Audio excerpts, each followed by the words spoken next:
So now we have the start of a storybook, but there's not much to it. So let's flesh out our storybook a little more, and in the process, we'll explore objects in a little more detail as well. To start, let's navigate to the second page of our app by tapping that page in the Page Navigation palette. Tap anywhere on the page to open the page editor. Let's start with giving our page a name. Let's call it Page 2.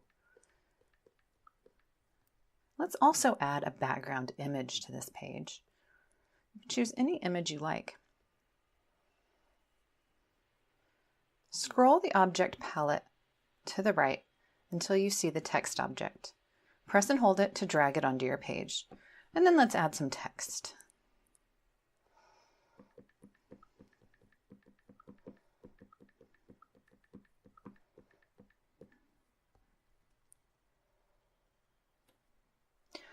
Feel free to style this text box any way you want to. You can add color to the text itself. Remember, you can change the font and the font size.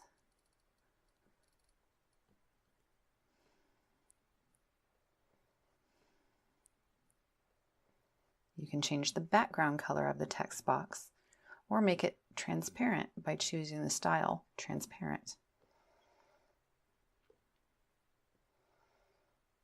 You can put it anywhere on the page that you want it.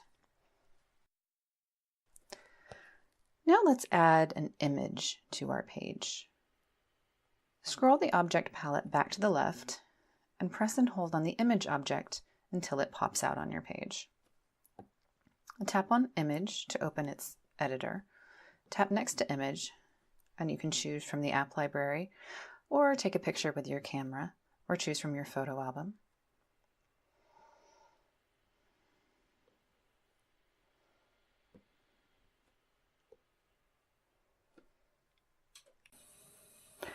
Let's go ahead and add one more image to our page. You can choose any image you like.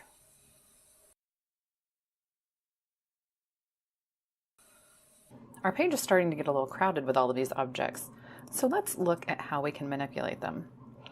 If you tap on the page editor and scroll to the Objects section, you'll see all of the objects on your page listed. If you want to rearrange them, you can tap on the red minus sign next to the Objects heading. You'll now see there's a hamburger stack to the right of each listed object. If you tap on the hamburger stack, you can drag the object to rearrange its order on the page. The objects on your page have what we call a hierarchy. This means objects higher in the list will appear behind objects lower in the list. So let's move that second image we just added up one spot in the list. Tap anywhere to dismiss the page editor.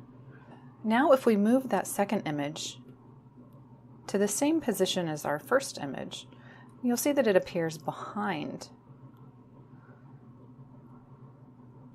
However, if we move it over to where the text box is, you'll see it appears in front of our text box.